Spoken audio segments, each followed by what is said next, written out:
Boa noite a todos. Boa noite. Bom, irmãos, muito bom estar com os irmãos aqui mais uma noite, para nós meditarmos na Palavra de Deus. Eu particularmente gosto muito de trabalhar com os livros históricos, e nessa noite a gente vai estar dando continuidade à série que se iniciou no domingo retrasado. Nós iniciamos uma série no livro de Esther, com o tema de coragem, providência e vitória. Coragem e providência foram tratados nos domingos anteriores. Hoje nós estaremos focando na história de Esther, no que concerne a vitória. Então eu gostaria que os irmãos abrissem as suas Bíblias no livro de Esther, capítulo 8. Livro de Esther, capítulo 8. Nós vamos estar lendo do verso 10 até o capítulo 9, verso 5. Livro de Esther, capítulo 8, do verso 10 até o verso 5 do capítulo 5. Amém? Amém. Vamos começar a ler. Verso 10. Escreveu-se em nome do rei Assuero e se selou com o anel do rei. As cartas foram enviadas por intermédio de correios montados em jinetes criados na coutelaria do rei. Nelas, o rei concedia aos judeus de cada cidade que se reunissem e se dispusessem para defender a sua vida, para destruir, matar e aniquilar de vez toda e qualquer força armada do povo da província que viessem contra eles, crianças e mulheres, e que se saqueassem os seus bens. No mesmo dia, em todas as províncias do rei Assuero, no dia 13 do 10º mês, que é o mês de Adar, a carta que determinava a proclamação do edito em todas as províncias foi enviada a todos os povos, para que os judeus se preparassem para aquele dia, para se vingarem dos seus inimigos. Os correios montados em jinetes que se usavam no serviço do rei saíram incontinenti, impedidos pela ordem do rei, e o edito foi publicado na cidade de Suzã. Então Mordecai saiu da presença do rei com vestes real azul celeste e branco, como também com grande coroa de ouro e manto de linho fino e púrpura. E a cidade de Suzã exultou e se alegrou. Para os judeus houve felicidade, alegria, regozijo e honra. Também em toda a província, em toda a cidade aonde chegava a palavra do rei e a sua ordem, havia entre os judeus alegria, regozijo, banquetes e festas. E muitos dos povos da terra se fizeram judeus, porque o temor dos judeus tinha caído sobre eles. No dia 13 do 10º mês, que é o mês de Adar, quando chegou a palavra do rei, a sua ordem, para se executar, no dia em que os inimigos dos judeus contavam assenhorar-se deles, sucedeu o contrário, pois os judeus que se assenhoraram dos que os odiavam.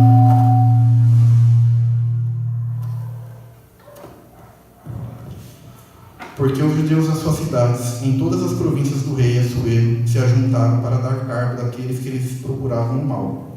E ninguém podia resistir-lhes, porque o terror que inspiravam caiu sobre todos aqueles povos.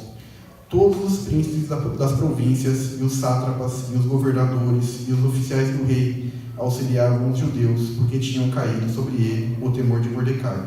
Porque Mordecai era grande na casa do rei, e a sua fama crescia por todas as províncias, pois ele se ia tornando mais e mais poderoso.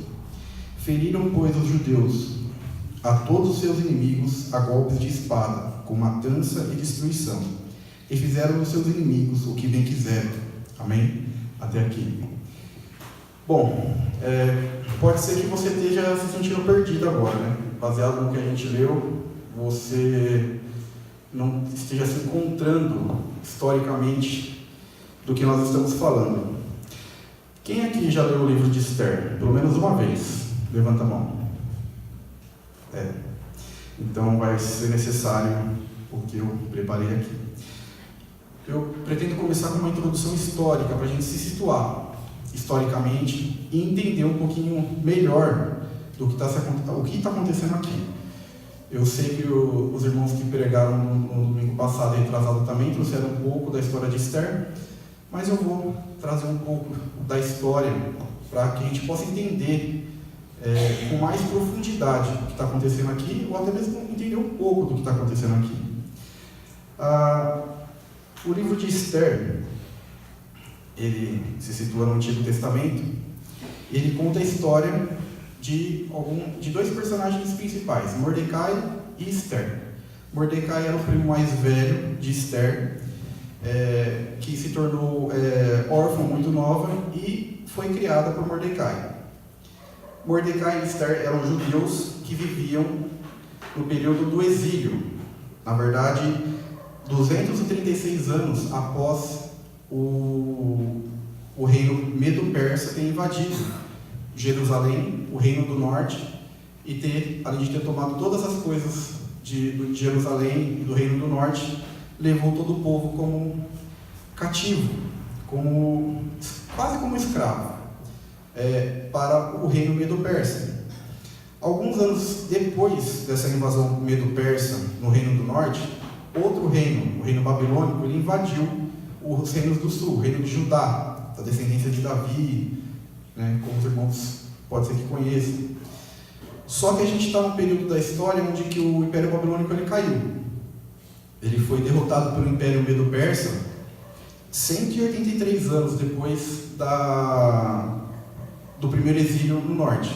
O rei Ciro conquistou a Babilônia de Nabucodonosor, e muitos judeus que também haviam sido levados cativos para a Babilônia voltaram ou para Jerusalém ou migraram para reinos no território persa. Mordecai e Esther são povos, são famílias que vieram da Babilônia, que a princípio tinham sido levados para a Babilônia, e depois, com a queda do Império Babilônio, eles mudaram para o Império Persa. Outra coisa interessante que a gente pode destacar historicamente a respeito disso é que 3 anos depois de o rei persa Ciro ter conquistado a Babilônia, ele permitiu que Zorobabel e Jesua, com mais 50 mil judeus, retornassem do exílio para Jerusalém. Então, depois de 3 anos que o Império Medo-Persa derrota a Babilônia, se torna a grande potência da região, ele permite que alguns 50 mil judeus, liderados aqui por Zorobabel e Jesua, retornem para a reconstrução de Jerusalém. Isso a gente encontra nos primeiros capítulos do livro de Esdras. E 21 anos depois que eles retornaram, o segundo templo foi reconstruído. Aquele primeiro templo que Salomão havia construído, ele foi destruído com a invasão babilônica. Levaram tudo, destruíram tudo. E em 515 a.C., eles voltaram e reconstruíram o templo de Salomão, o segundo templo. Historicamente, Esther, ela se passa em 483 a 473 a.C. Como eu disse, cerca de 230 a 240 anos de eles terem sido exilados, levados cativo de sua terra. E eles viviam já, 230 a 240 anos passados de tudo aquilo, eles viviam longe da terra natal, Eles nem sabiam de como era Jerusalém e o jeito de vida, a não ser pelas tradições que eram passadas. O livro de Esther ele tem 10 capítulos e é uma história muito envolvente, muito bem escrita. E dependendo de como a gente lê, parece que esses 10 capítulos passam em questão de um mês ou um ano. Na verdade, do primeiro capítulo do livro de Esther até o último capítulo se passam 10 anos. 10 anos se desenrola toda essa trama. O livro começa com o reinado, falando do reino do rei Xerxes. Aqui em algumas Bíblias vai estar com Massuero, mas ele também era chamado de Xerxes. Ele iniciou o reinado dele em 486 a.C. E 3 anos depois é onde começa, 3 anos de reinado de Xerxes, ele começa a história do livro de Esther. O livro de Esther, então, ele começa em 483, com a festa, uma festa que o rei Xerxes está dando. E é interessante que o autor do livro ele descreve toda a prepotência, todo aquele luxo daquele reino, e falando que o rei Xerxes ele deu um banquete de 180 dias. 180 dias, depois ele deu mais 7 dias de banquete. Isso daí são, né, quase metade, mais da metade de um ano. Imagina metade de um ano de festas. Mas por que Xerxes está dando essa festa? Na verdade, ele está se preparando militarmente para tentar conquistar a Grécia. E esses 6 meses que eles passam em festa, na verdade, eles estão em conferências militares, falando com príncipes, falando com os chefes militares, se organizando para invadir a Grécia. Xerxes, ele, em 480, mais ou menos um ano depois dessa festa, desse preparativo, ele inicia essa guerra contra a Grécia. Ele tenta invadir a Grécia. Só que, para quem já assistiu 2 filmes que um tempo atrás fez um pouco de sucesso, 300, Esparta, vai ver que as intenções de Xerxes ele não deu muito certo. Exatamente, esse rei persa que a Bíblia está citando aqui na Bíblia é o mesmo Xerxes que tentou invadir a Grécia e foi derrotado pela Grécia. Foi derrotado pelos espartanos, naqueles filmes que a gente viu, ou que você tenha visto em outro lugar, em livros de história. Xerxes ele tem 2 grandes derrotas contra os gregos. A primeira, em Salamina, e depois outra grande derrota em... eu não coloquei aqui, mas ele tem 2 grandes derrotas que o forçam a recuar. Ele perde essas batalhas, né? Os filmes que eu citei, ele cita principalmente a batalha dos 300 espartanos e o rei Leônidas defendendo Termópilas durante o período que ele conseguiu segurar o exército de Xerxes, até que Grécia se juntasse e colocasse uma defesa, um contra-ataque contra Xerxes. Porque a Grécia, na época, era um país dividido. As cidades-estados, como Atenas e Espartas, eles lutavam entre si para qual estado teria predominância sobre toda a Grécia. O rei Leônidas ele consegue, ali, com a sua guarda pessoal, que foi o número de 300 soldados, mais 10 mil, se não me engano, outros gregos que lutaram em uma outra região, eles conseguiram esse tempo para que a Grécia pudesse se organizar e combater o exército de Xerxes. E eles acabam vitoriosos. Xerxes ele tem que retornar derrotado para casa. Ele que foi na era antiga, ele conseguiu fazer um dos maiores exércitos que toda a história já viu. O exército que Xerxes levantou contra a Grécia foi um dos maiores de toda a história. Por quê? O império dele também foi um dos maiores de toda a história. Nós lemos aqui no livro de Esther que o reino dele era constituído de 127 províncias que iam da Índia até a Etiópia. Se nós fôssemos olhar no mapa, nós veríamos que isso é uma região muito grande. E todas as cidades, todos os países que ali estavam naquela região eram vassalos de Xerxes. E ele conseguiu juntar um exército gigantesco. E mesmo assim ele falhou. Ele foi derrotado. E aí, nós vemos que no capítulo 3 que ele volta derrotado da guerra. Nós vemos, né, para quem já leu o livro, que ele teve que se divorciar da principal rainha dele, por questões ali que aconteceram. E derrotado da guerra, volta para casa, sem mulher, dão a ideia para ele fazer um concurso, na verdade, para eleger uma nova rainha para ele. E nesse processo, quem é eleita é Esther. Esther, que era judia, prima de Mordecai.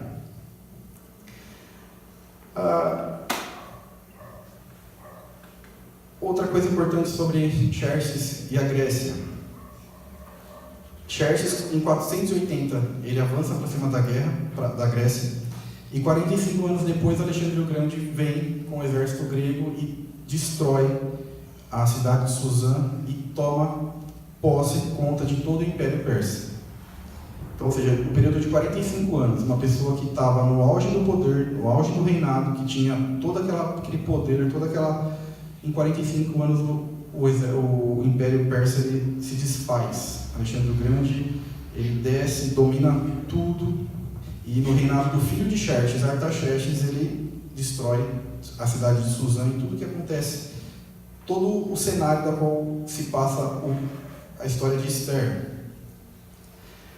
5 anos após o casamento de Esther, em 483, Xerxes volta da guerra, casa com Esther. 5 anos depois, após o casamento, acontece a situação fatídica. O rei ele coloca o primeiro-ministro, chamado Amã, que era da descendência de povos que eram inimigos dos judeus antigamente. E esse primeiro-ministro ele toma conta de tudo abaixo do rei persa, do rei Xerxes. Ele era praticamente como o José no Egito. Ele era o primeiro-ministro, ele que mandava em todas as coisas.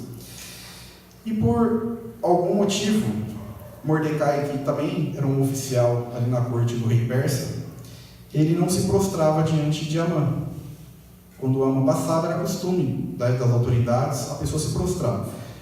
E Mordecai ele não aceita se prostrar diante de Amã. Amã vendo aquilo, ele questiona aquilo para as pessoas mais próximas e falam para ele que devido Mordecai ser judeu, ele não se prostrava diante de autoridade, ainda mais pessoas que se colocavam como deuses ou semideuses na terra. E só por causa disso, Amã decidiu matar todos os judeus. Sim, já que ele não quis se prostrar diante de mim, eu vou arrumar um jeito de exterminar todos os judeus. Ele não se contentou em tentar acabar com a vida de Mordecai. Ele queria acabar com todo o povo judeu, porque se ele é judeu e é costume do povo judeu não se prostrar, então isso vai dar problema. Ele decide então aniquilar todo o povo judeu que vivia nas 127 províncias do reino persa. E ele não faz, mesmo ele tendo autoridade como primeiro-ministro, ele pede a autorização para o rei para exterminar, mas ele não fala qual é esse povo, ele simplesmente fala, tem um povo que não tem esse costume de não se dobrar. Eu quero exterminar eles e isso dará um lucro para o império de mais ou menos 3/4 da renda anual do que o império ajuntava. E ele fica durante 1 ano consultando astrólogos e sábios da época do Império Persa para verificar uma data, qual seria a data ideal para que desse esse fim ao povo judeu. E durante esse 1 ano, quase 1 ano, ele consulta esses astrólogos e eles acabam dando essa data, a data da qual nós lemos aqui, entre o capítulo 8 e o verso 9. Ele consegue, de certa forma, iludibriar o rei, ele consegue autorização e ele expede um decreto que, em tal dia, quase 1 ano depois do decreto, 10 meses, se não me engano, ele consegue expedir esses decretos dizendo que todo o povo das províncias se juntasse para matar, exterminar e acabar com todos os judeus do Império Persa. Só que Esther era rainha, Esther era judia, mesmo o rei não sabendo disso. E quando esse decreto sai, ele é expedido durante todo o território persa, Mordecai se levanta, como muitos outros judeus da época, em pranto, em lamentação, porque havia sido decretado que eles iriam morrer, todos os judeus iriam morrer, exterminados no império. E ele apela a Esther, que está como rainha, próxima ao rei Xerxes, para que ela interceda a favor do povo dela. A princípio, ela, como o Rafael pregou domingo retrasado, ela teme pela própria vida, porque dentro do Império Persa havia o costume de que ninguém poderia chegar na presença do rei sem que ele chamasse. E Esther argumenta que fazia 30 dias que o rei não havia chamado ela para coisa nenhuma, e que se ela chegasse na presença do rei sem ser chamada, ela muito provavelmente seria morta. Mordecai fala para ela que, olha, Não, quem sabe não foi para isso que Deus te colocou aí, para salvar o povo, para ser instrumento nas mãos de Deus para salvar o povo.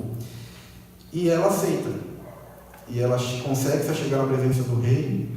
Ela, aí eu também não vou contar toda a história, porque senão, vamos chegar aos irmãos a ler o livro de Esther. Ela consegue falar com o rei, ela consegue reverter a situação, ela consegue fazer com que aquele que queria destruir todo o povo judeu, que ele seja morto. E em cerca de 2 meses, depois do decreto de Amã, eles expedem outro decreto, que é esse que a gente leu aqui no capítulo 8, verso 9. Um decreto, pela lei persa, não podia se anular um decreto. O que eles fizeram foi emitir outro decreto que permitisse que o povo se defendesse dos ataques da qual Amã havia instigado o povo, as autoridades contra o povo judeu. E nesse período de 2 meses eles conseguem enviar esses decretos, e 8 meses depois, após Amã ter mandado esses decretos, chega o dia do Purim. Por que Purim? Purim na tradução do hebraico, significa lançar sorte.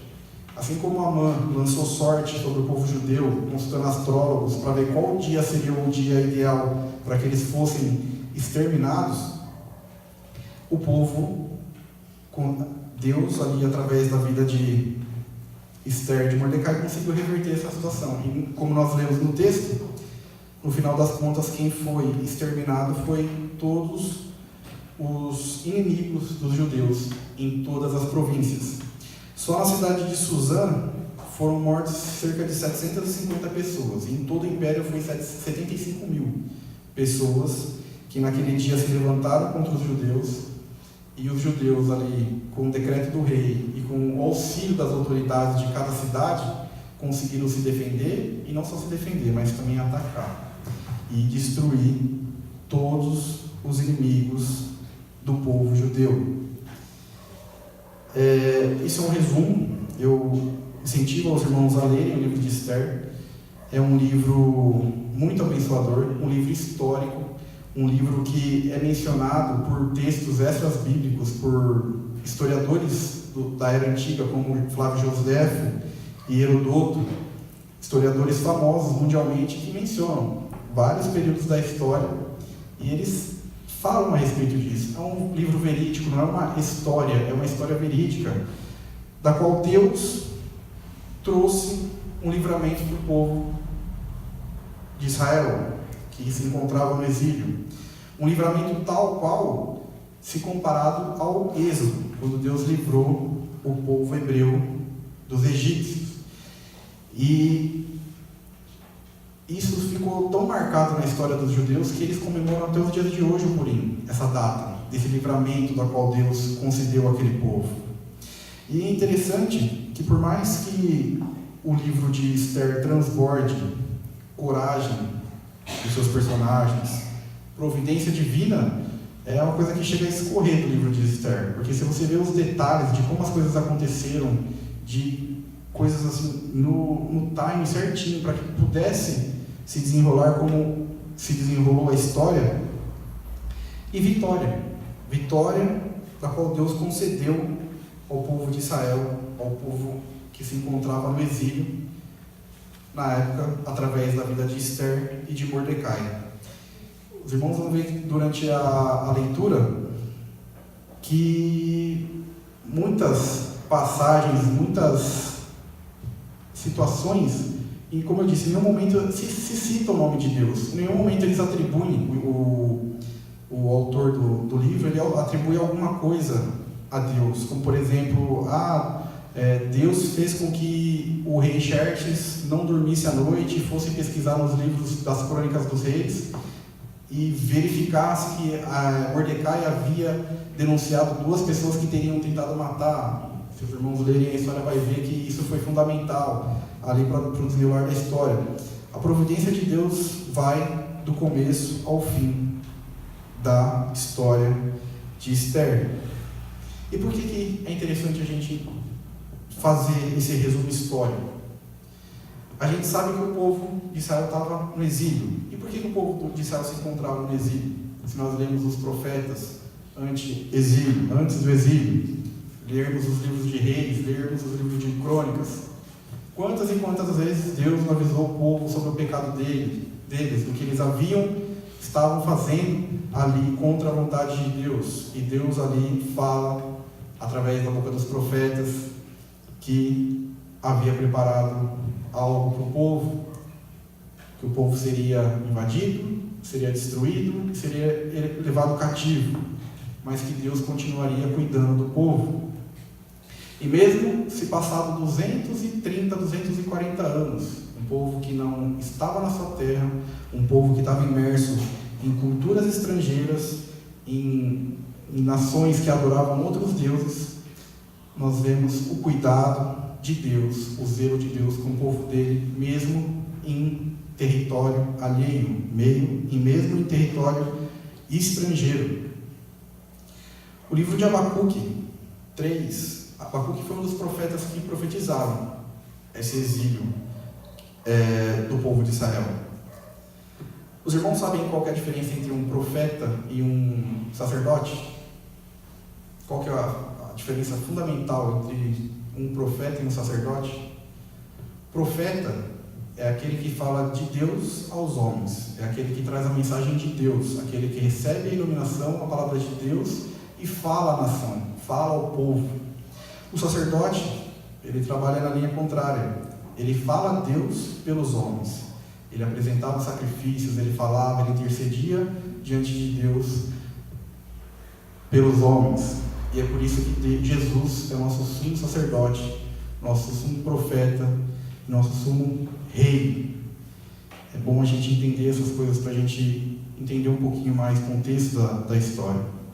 E Abacuque, sendo um profeta no período antes das invasões babilônicas e medo-persa, no capítulo 3, verso 16 a 19, ele fala: ouvindo eu, o meu ventre se comove, ao seu ruído treme os meus lábios, entra podridão nos meus passos. Em silêncio, pois, guardarei o dia da angústia que há de vir sobre o povo.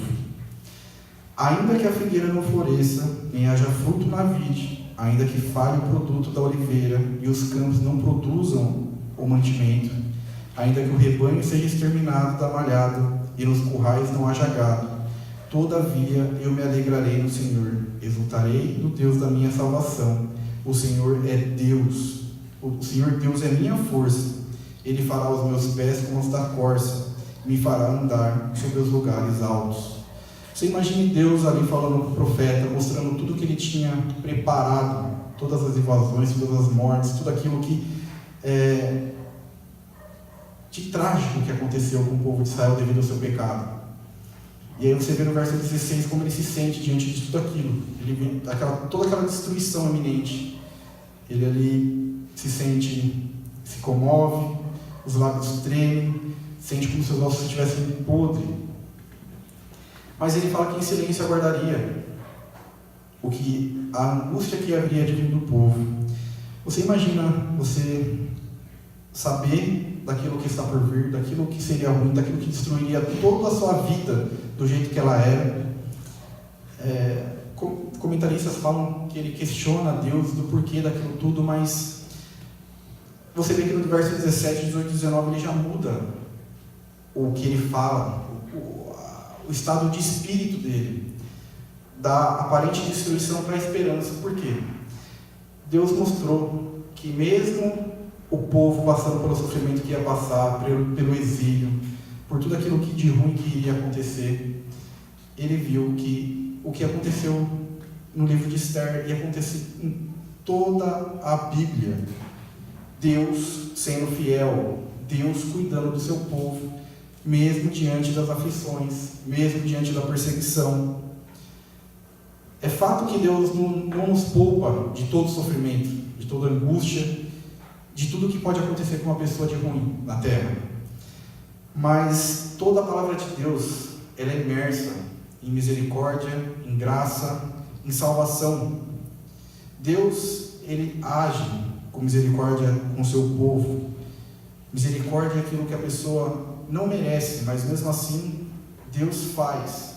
Mesmo o povo não merecendo misericórdia, não merecendo graça, não merecendo ser salvo, mesmo eles sendo responsáveis por aquilo que estava acontecendo ou que iria acontecer com eles, mesmo o povo sendo infiel, mesmo o povo não dobrando seu joelho, mesmo o povo não orando, não clamando, não seguindo os preceitos de Deus, Deus continua sendo fiel. E o livro de Esther é um grande exemplo disso. Mesmo o povo estando imerso em outra cultura, se adequando a outra cultura, nós vemos que Esther e Mardoqueu são nomes persas. Eles tinham nomes hebraicos e nomes persas por causa da cultura, para se adequar àquilo que estava acontecendo. Quantas vezes nós, diante de situações que acontecem na nossa vida, nós tentamos adequar o nosso modo de pensar, o nosso modo de agir, e muitas vezes nós tentamos martelar a palavra de Deus, forçar a palavra de Deus para que ela se enquadre no que é aceito pela sociedade, no que é aceito pelo politicamente correto. Porque se você não está dentro do politicamente correto, você é fascista, você é extremista, você é aqueles todos istas que a gente escuta por aí. Se você não se enquadra na sociedade, você está fora da sociedade, ela te coloca para fora. E muitas vezes, diante de conflitos, de ideias, as pessoas fogem daquilo que a palavra de Deus fala a respeito das coisas. Muitas vezes as pessoas, elas fecham os olhos sobre as verdades bíblicas para poder viver dentro de uma sociedade e ser aceito diante de uma sociedade.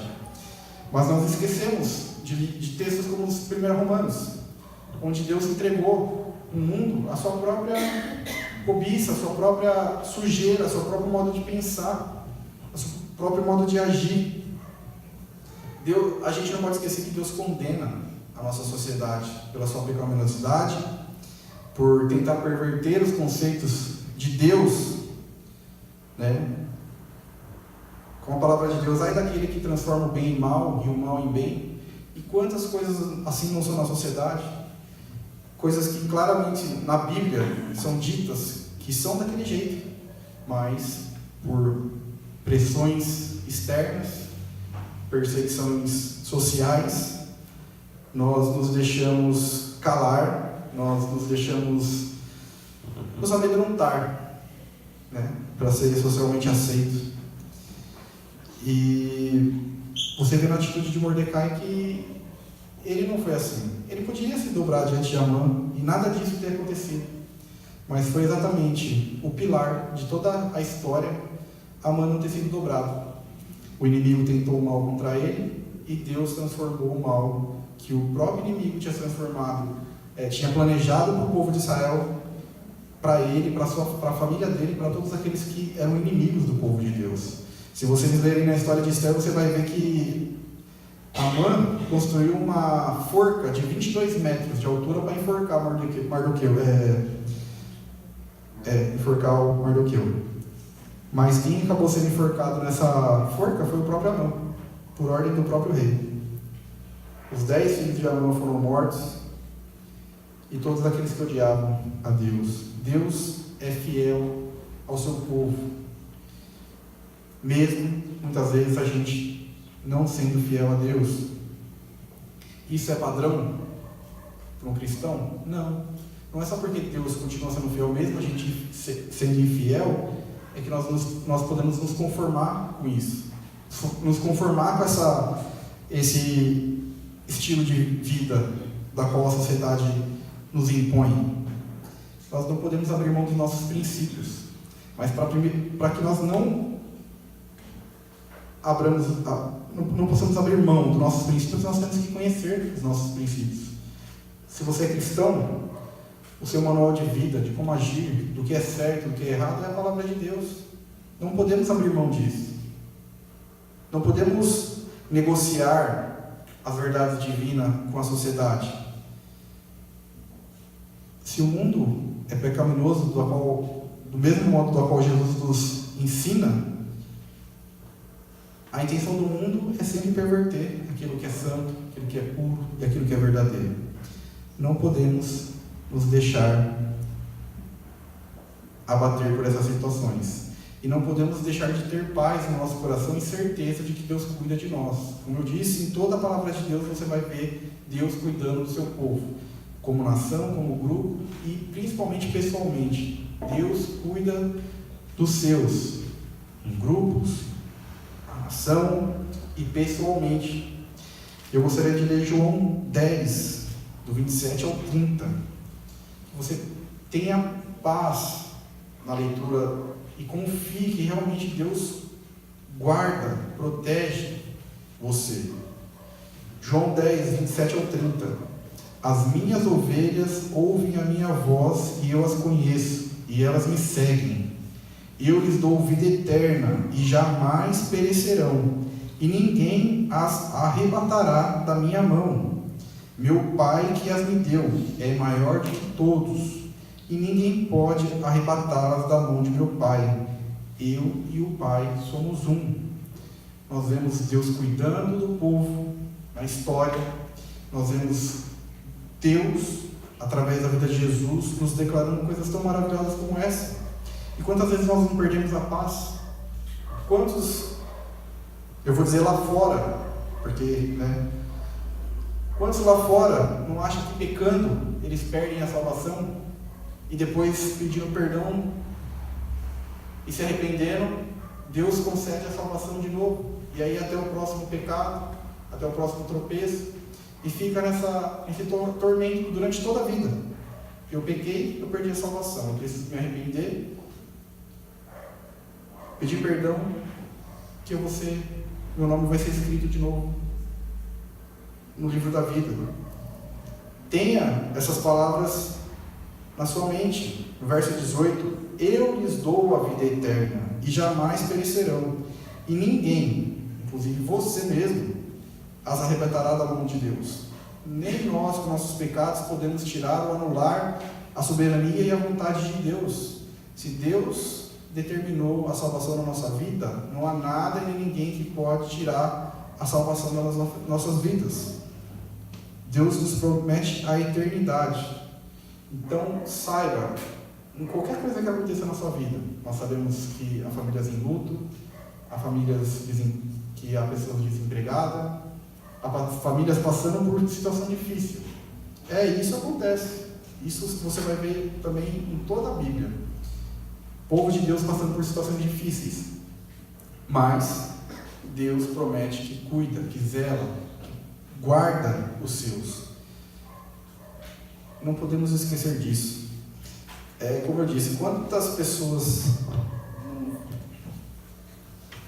não vivem atormentadas, não vivem sem paz, por causa de pensamentos que colocam em dúvida a própria fidelidade de Deus para a vida dele. Outra coisa que eu gostaria de destacar nessa vitória da qual Deus concedeu ao povo judeu é o decreto da qual Mordecai expede no nome do rei. Decreto para que eles se reunissem e lutassem. Deus guarda o seu povo? Guarda. Deus concede livramento? Concede. Mas nós vemos também na palavra de Deus que Deus sempre usa, ou Deus sempre coloca o povo dele para trabalhar em favor desse livramento, dessa libertação, ou qualquer que sejam os planos de Deus. Deus escolheu, na sua soberana vontade, agir em favor do ser humano, pelo próprio ser humano. Foi através das pessoas que estavam sendo ameaçadas e foram condenadas à morte que Deus concedeu o livramento a elas mesmas. Foram eles se juntando, se armando, se protegendo. Foi dessa forma da qual Deus livrou o povo naquele momento. Esther 8:11. Nestas cartas, o rei concedia aos judeus que havia em cada cidade que se reunissem e se dispusessem para defender as suas vidas, e para destruírem, matarem e exterminarem todas as forças do povo e da província que os quisessem assaltar, juntamente com seus pequeninos e suas mulheres. e que saqueassem os seus bens.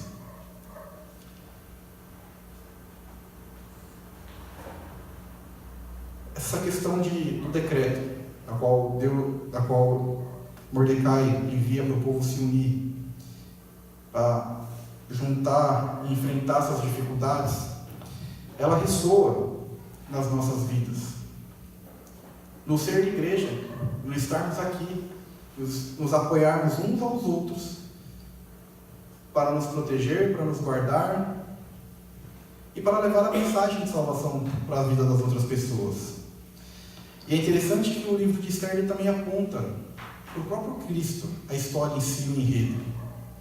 Em seu estado de humilhação aqui na terra, Jesus ele também sofreu a ação dos inimigos de Deus, e assim como o serviço de Esther de Mordecai, o serviço da qual Jesus nos prestou nos trouxe salvação. Mas contrário a Esther e a Mordecai, Jesus ele entregou a própria vida para garantir a nossa salvação contra os inimigos de Deus. A narrativa também ela nos lembra que o momento atual, como eu disse, que nós nos encontramos, como os judeus da época, nós nos encontramos separados, em certo sentido, do nosso rei e do nosso reino. Nós sabemos que através da palavra de Deus, nós não pertencemos a esse reino. Estamos aqui de passagem, que o reino da qual nós pertencemos é o reino de Jesus, da qual Ele tem preparado para nós. Nós nos assemelhamos ao povo naquela situação nesse sentido. De certa forma, nós estamos separados. Espiritualmente não, pela unção do Espírito Santo. E que também, como o povo sofreu naquele momento, imagina você ficar 2 meses com uma sentença de morte cravada na sua testa, assim, ó, judeu, tal dia você vai morrer. Eu digo 2 meses porque em 2 meses Mordecai e Esther conseguiram reverter a situação. Senão seriam 10 meses uma sentença de morte.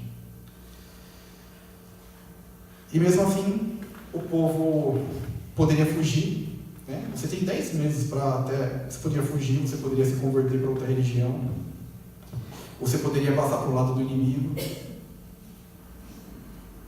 Quantas posições o medo e a falta de confiança em Deus pode colocar a gente? Mas enquanto os seguidores de Cristo, nós devemos suportar a dor, a perseguição, todas aquelas coisas que eu citei anteriormente socialmente, da qual o momento do qual nós vivemos, ela pode proporcionar àqueles que não se enquadram no socialmente aceito, o politicamente correto. Deus ele não tem compromisso com o politicamente correto ou com a sociedade, ele tem compromisso com a palavra dele, e é com a palavra de Deus da qual nós temos que se apegar. Doa quem doer. Infelizmente é isso que a palavra de Deus traz para a gente, quando Jesus fala que trouxe a espada para trazer divisão e toda aquela situação do Novo Testamento, da qual ele fala aos seus discípulos. Nós temos que se manter firme na palavra de Deus. E também temos que se manter firme com o decreto da qual Jesus nos entregou. Jesus também nos entregou um decreto. Mateus 28, 18 ao 20. E aproximando-se Jesus, falou-lhes, dizendo: Foi-me dada toda a autoridade no céu e na terra. Portanto, ide, fazei discípulos de todas as nações, batizando-os em nome do Pai, do Filho e do Espírito Santo, ensinando-os a observar todas as coisas que eu vos tenho mandado, e eis que estou convosco todos os dias até a consumação dos séculos. Lógico que não é um decreto especificamente dito, mas Deus, nos evangelhos, você vai ver isso em Mateus, você vai ver isso em Marcos e em outros evangelhos, no fim dos evangelhos ele fala ao povo, ele nos dá essa missão. A missão do povo lá, na época de Esther dos judeus, foi se defender contra o extermínio do povo. Eles pegaram em armas, eles tiveram que matar pessoas, mais de 75 mil pessoas morreram. Graças a Deus, Deus, na presente era, Ele não nos incentiva a pegar em armas e pregar o Evangelho à força, como há muitos anos aconteceu, ele também não fala para nós nos envolvermos em batalhas espirituais, brigas políticas. Você não vê Jesus falando nada disso. O Jesus histórico, o Jesus que os judeus da tradição judaica esperavam, o Messias, não era o Messias que viria, que falaria do reino de Deus e que morreria numa cruz. Não, eles esperavam um libertador político, um libertador guerreiro, que libertasse eles de toda aquela opressão antiga, desde os persas, o domínio deles passaram pelos babilônios, pelos persas, pelos gregos, depois pelos romanos, e é o Império Romano que está dominando no período da qual Jesus vem à Terra. Muitos deles esperavam um libertador político, um libertador social, alguém que levantasse o reino de Israel em guerra contra os que os oprimiam. Mas você não vê Jesus levantando nenhum argumento contra isso. Qual que era a preocupação de Jesus? O que nós vemos Jesus ensinando nos Evangelhos? Falando do reino de Deus, falando do que verdadeiramente importa, da eternidade. E quantas vezes nós não somos envolvidos em disputas políticas, acirradas, brigas, situações que nos afastam como irmãos por questões secundárias, da qual Jesus não teve preocupação nenhuma. Jesus se preocupou com os pobres? Com os pobres, sim. Jesus condena os ricos? De certa forma também. Mas tudo visando o reino eterno, a eternidade. As coisas espirituais. Em nenhum momento Jesus pegou em armas e levantou qualquer conflito contra o Império Romano que dominava na época. E por que nós fazemos isso hoje? Perdemos nosso tempo discutindo frivolidades. Eu não digo que nós temos que lutar pelo que é certo, pelo que é justo, mas o que é certo e o que é justo é o que está na palavra de Deus. E muitas vezes as pessoas distorcem ou assumem agendas ou posições que são até antibíblicas, por visões humanas, filosóficas, políticas, sociais. Coloca a palavra de Deus, coloca Jesus em segundo plano.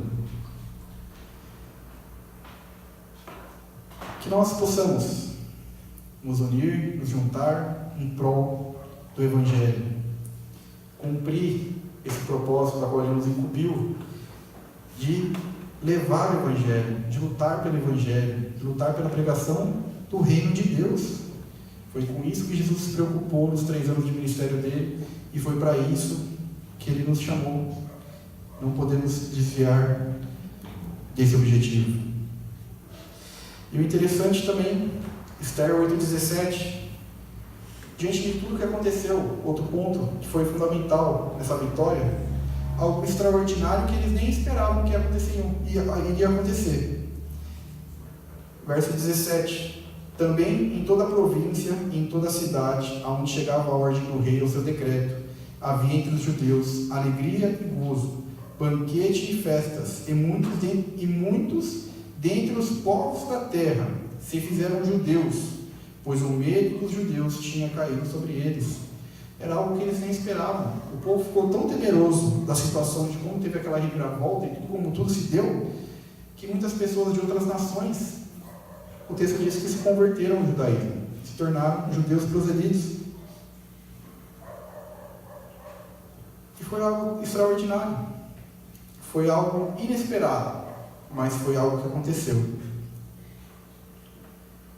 Mas diferente dos judeus dos livros de Esther, como eu disse anteriormente, nossa vitória não virá através do nosso engajamento em conflitos religiosos ou espiritual, usando poder político ou armas. Pelo contrário, devemos contar com a armadura espiritual